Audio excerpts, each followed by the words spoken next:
Assalamualaikum warahmatullahi wabarakatuh.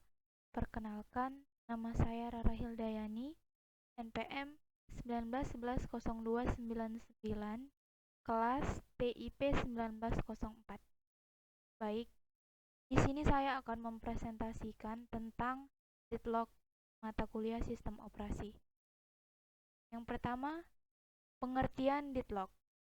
Deadlock adalah kebuntuan di dalam sistem operasi, berarti suatu kondisi di mana sekumpulan proses tidak dapat berjalan kembali atau tidak adanya komunikasi antara proses. Definisi lainnya yaitu sekumpulan proses yang terblok yang tiap proses tersebut memegang sumber daya dan menunggu untuk mendapatkan sumber daya yang dipegang oleh proses di dalam kumpulan tersebut. Selanjutnya, ilustrasi deadlock.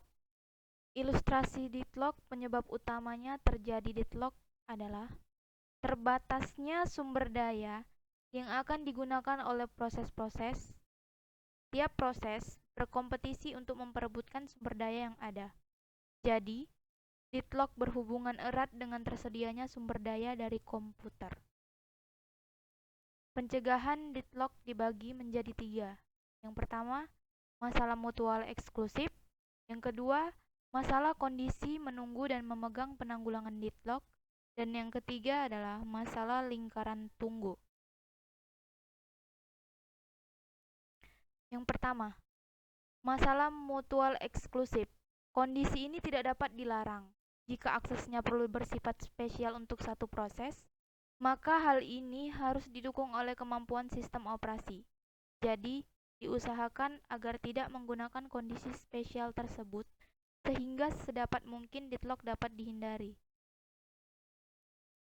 Yang kedua, masalah kondisi menunggu dan memegang penanggulangan deadlock, yang dimana dari kondisi ini lebih baik dan menjanjikan, asalkan kita dapat memegang sumber daya untuk menunggu sumber daya lain. Kita dapat mencegah deadlock, caranya ialah dengan meminta semua sumber daya yang ia butuhkan sebelum proses berjalan. Tetapi masalahnya, sebagian proses tidak mengetahui keperluannya sebelum ia berjalan. Jadi, untuk mengatasi hal ini, kita dapat menggunakan algoritma bangkir. Sistem operasi atau sebuah protokol mengatur hal ini. Hasil yang dapat terjadi adalah sumber daya lebih harus dispesifikasi dan kelaparan sumber daya. Atau proses yang membutuhkan sumber daya yang banyak harus menunggu sekian lama untuk mendapatkan sumber daya yang ia butuhkan. Yang ketiga, masalah lingkaran tunggu. Masalah ini dapat ditangani oleh sebuah protokol yang menjaga agar sebuah proses tidak membuat lingkaran siklus yang dapat mengakibatkan deadlock dengan cara memberikan penomoran kepada sumber daya. Dan bila suatu proses meminta sumber daya lagi, maka ia hanya dapat meminta sumber daya yang nomornya lebih tinggi dari yang ia minta sebelumnya. Dan kesimpulan dari deadlock tersebut adalah, pada sistem kebanyakan permintaan sumber daya dilakukan sebanyak sekali saja. Sistem sudah harus dapat mengenali bahwa sumber daya itu aman atau tidak, atau dalam artian tidak terkena deadlock. Setelah itu baru dialokasikan. Pada deadlock, sistem dilakukan dengan cara memastikan bahwa program memiliki maksimum permintaan. Dengan kata lain, cara sistem ini memastikan terlebih dahulu bahwa sistem akan selalu dalam kondisi aman, baik mengadakan perintah awal ataupun saat meminta permintaan sumber daya tambahan.